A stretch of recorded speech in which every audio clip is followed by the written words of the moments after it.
Hello friends and welcome back to the channel.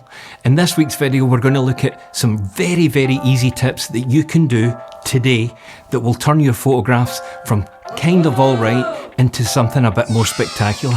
The great thing is it's dead easy to do, and even better still is it's completely free. So why don't we crack on and see what I'm talking about. Sound like a plan?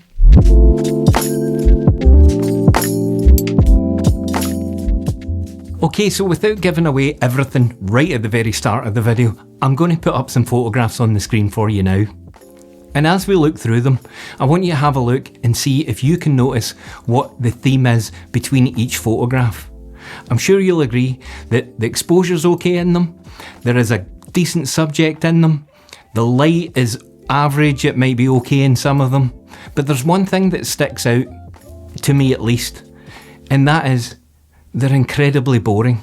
Now when I started photography many years ago, this is what my photographs looked like day in, day out, and no matter where I went, if I went to Glencoe, the Isle of Skye, wherever it may be, I would be super excited to come home, put my photographs into the computer and then start editing. And then all of a sudden I was left feeling really deflated because the images just did not capture what it was I was trying to convey. So as I said, couple of things we're going to do that can change that immediately. And the first one is, let's stop shooting at eye level. Now I know you may have seen quite a few videos that have 7 or 10 or 15 tips on how to get better, and not shooting at eye level is normally in there somewhere. But most people don't go into the reasons why it's a great idea to stop doing that. When you see the world, the majority of us see it at eye level. We're always walking about, we're standing up when we go to see a beautiful view, we tend to walk there or we hike, and the whole process and the whole journey is seen at eye level. So if you capture all your photographs at eye level, which is what everybody sees on a daily basis, it's very difficult to make it stand out or fill it with awe. So let's shake it up, let's get low, let's get really low, and then start tilting the camera. Start getting super low with the camera pointed up and you'll get a completely unique perspective. If you have a good subject and also good background, then all of a sudden your photographs really start to shine. So here's a couple of examples, and stick around because they get better. These are just to prove my point. These aren't going to win Landscape Photographer of the Year awards, and they're not going to end up in the front cover of National Geographic, although that would be quite nice. But what they do is really highlight what I'm talking about here. Going low not only gets you a unique perspective, you can also start bringing in some foreground, which is another tip. That's the two. We're going to look at shooting low and bringing in the foreground, because all of a sudden you can start to dress your image with something right in the foreground, your subject in the middle, and then the background just pulls it all together. So let's have a look at some of the photographs and I'll talk you through them as we go. So in this first image, you can see there's a lovely fountain, there's some nice colours, but again, it's quite a flat and boring image. By going a little bit lower, what we can do is we can bring in some of the flowers that are in the flower beds, angle ourselves up a little bit, and when you try and spend a bit of time, this is a similar image that I got of Castle Cheerham. Similar again here, a nice old-fashioned lamppost, very attractive, but boring because there's no foreground. By going a little bit lower, we can bring in again another flower bed, and if we try and use that out in the field with a proper edit, I managed to get this shot on the banks of Loch Lomond. Third example, again, a nice shot of flowers. There is a bit of foreground in this one, but if you start to really experiment with your height, you can get down a little bit lower, bring a softer foreground in, which is something we'll talk about a little bit later, and again, in the field, this is Castle Stalker, lovely soft foreground, bringing the flowers in. This is a lovely tree. It's a fairly straightforward image, but it's very boring. And if you start to, again, get down a little bit, bring in some more flowers, some softer foreground, it's not a great image, let's be honest. But in this example, I went low and brought the raindrops in. Finally, when you're at eye level and you point the camera down, you distort the image that you're looking at, and you can see that from this perspective. By going low yet again, you change it into more of a hero shot. And again, when you take that out into the field, getting low, I've brought in the cobblestones. It's a leading line all the way to the lady at the back.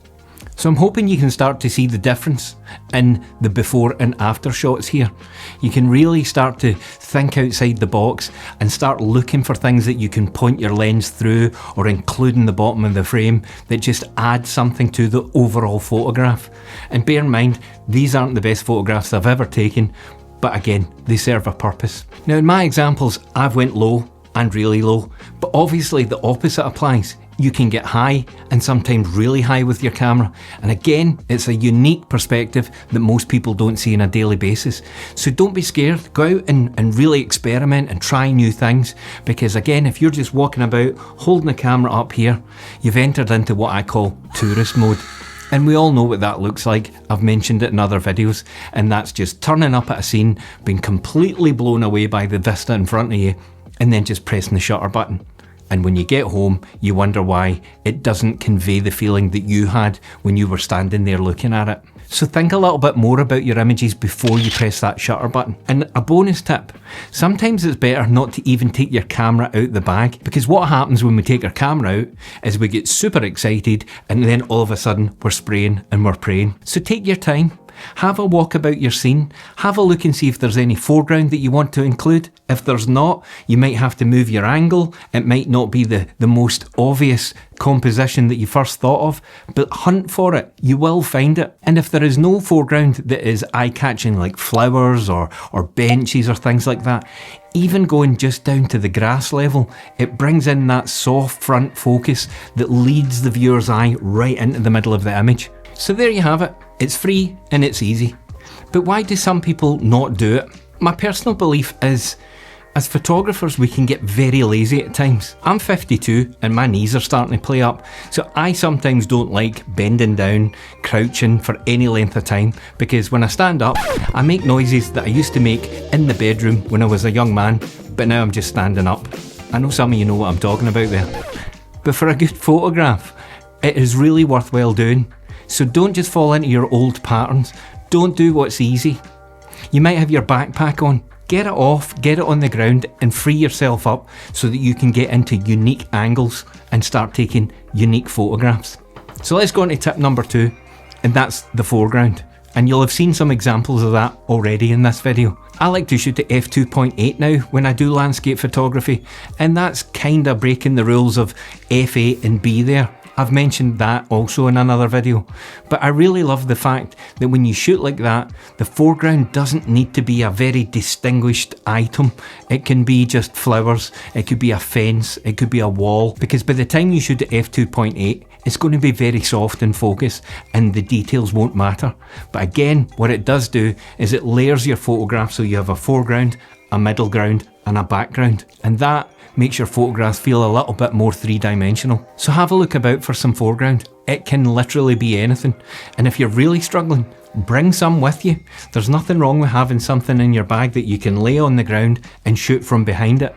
It's really just down to your imagination. But what is important is not just having a flat image of a nice scene, because it really doesn't cut it. So obviously if I'm a professional photographer, then I shoot in manual. Not a bit of it. All of these photographs that you've seen were shot in aperture priority mode, and I've got myself dialed down at f2.8 for the majority of them, unless I'm trying to capture sunstars, and then I close the aperture down to about f18, and wait, that's another video and we'll cover that at some point. However, in the vast majority of cases, I'm shooting at f2.8, I've got aperture priority on, and I'm using auto ISO. So I'm letting the camera, which I paid a ton of money for, make a lot of the decisions, but by using my own eyes and looking at the back of the screen, I have the final decision whether I think I want to change something. So if this is something you'd like to know a little bit more about, then I'd watch this video here, because in it I go over why shooting at f2.8 is really good, and also why I shoot in aperture priority mode. So thanks for watching guys, and I'll see you in the next one. Bye.